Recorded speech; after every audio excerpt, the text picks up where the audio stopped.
শীতকাল এসে গেছে, ঠান্ডাটা হয়তো এখনো সবসময় জমিয়ে পড়েছে বলে মনে হচ্ছে না, কিন্তু মুখের স্বাদটা তো এসে গেছেই। শীতকালে আমাদের সব থেকে বেশি যেটা দরকার হয়, বেশ একটা হট গরম গরম কিছু খাবার। আর সর্দি কাশি যদি হয় তাহলে তো মুখের খাবারই ইচ্ছাটাই হারিয়ে যায়।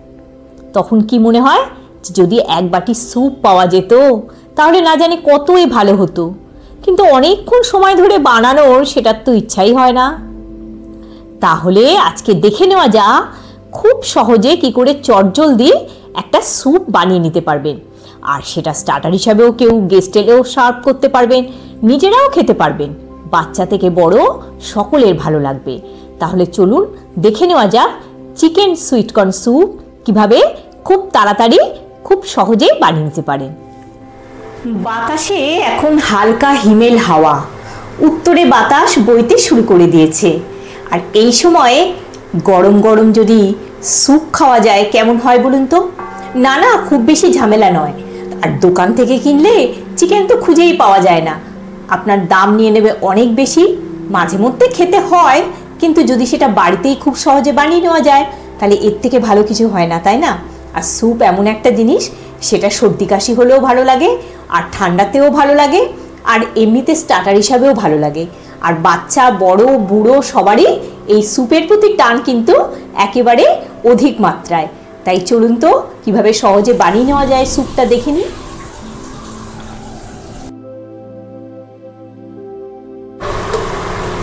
প্রথম যেটা করব, একটু কর্নফ্লাওয়ার গুলে রেখে দিচ্ছি। একদমই একটা পাতলা মতো গুলে নিতে হবে। নর্মাল টেম্পারেচারে জল দিয়ে কর্নফ্লাওয়ারের একটা এরকম ঘোলের মতো বানিয়ে রাখলাম। গ্যাসটা অন করে নেব, দিয়ে দিচ্ছি একটু বাটার, আর বাটার যাতে জ্বলে না যায় তার জন্য সামান্য একটু সাদা তেল।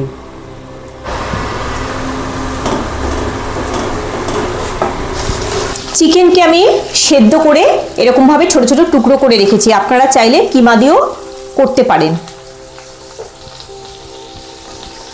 এটা একটু আদা রসুনের যে একটু হালকা করে সতে করে নিয়েছি, তারপরে এটাকে দিয়ে দিলাম।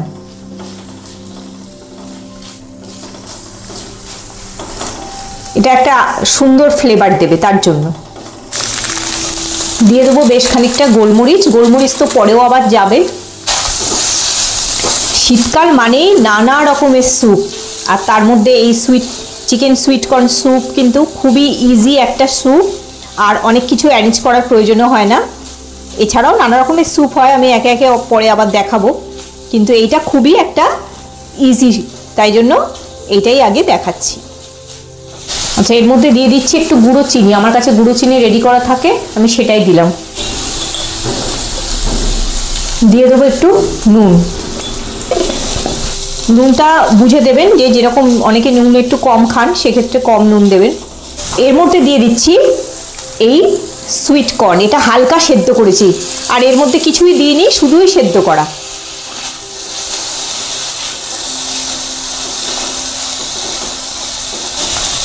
এখানে আমি যে এটাকে সেদ্ধ করেছিলাম সুইট কর্নটাকে, তার যে জলটা মানে স্টকটা, এটাই কাজে লাগাচ্ছি, এটা কিন্তু নষ্ট করার দরকার নেই। দিয়ে দেবো চিকেন সেদ্ধ করার জল বা চিকেন স্টক। চিকেনটাও তো বয়েল করেছি, সেটাও আমি শুধু নুন দিয়েই বয়েল করেছি, আর কিছু দেওয়া নেই, ওটাও দিয়ে দিলাম এর মধ্যে।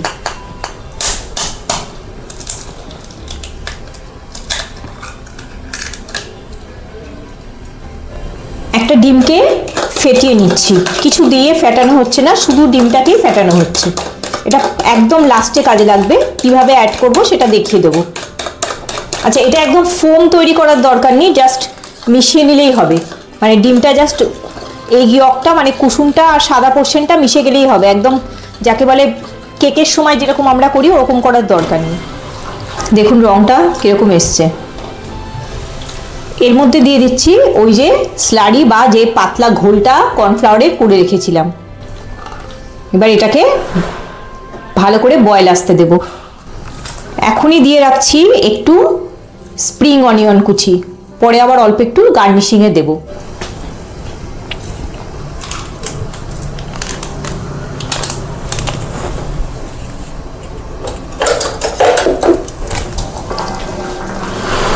দেখছেন কিরম বয়েল আসা শুরু হয়ে গেছে। দিয়ে দিলাম এর মধ্যে আর একটু গোলমরিচ।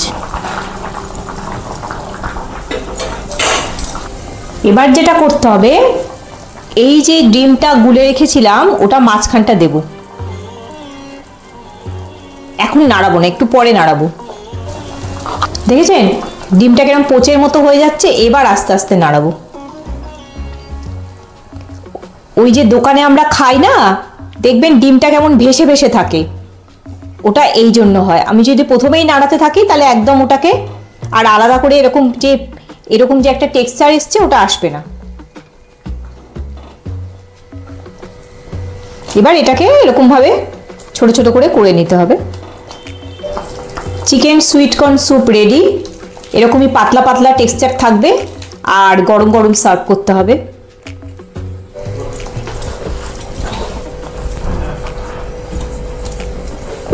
স্যুপটা সার্ভ করার আগে একটুখানি করে এখানে বাটার দিয়ে দিচ্ছি, যাতে এর অ্যারোমাটা খাওয়ার সময় থাকে, ভালো লাগে। দিয়ে দিলাম আর একটু উপর থেকে স্প্রিং অনিয়ন কুচি। গ্যাসের ফ্লেম বন্ধ করে দিলাম। চিকেন সুইট কর্ন স্যুপ ডান। এবার সার্ভ করার পালা। আমরা যখন স্যুপ খাই বাইরে, বিশেষ করে ট্রেনে দেখবেন ছোট ছোট বাটারে এরকম পাউচ দেয়, এই জন্যই দেয়, এই ফ্লেভারটা ভালো লাগে খেতে।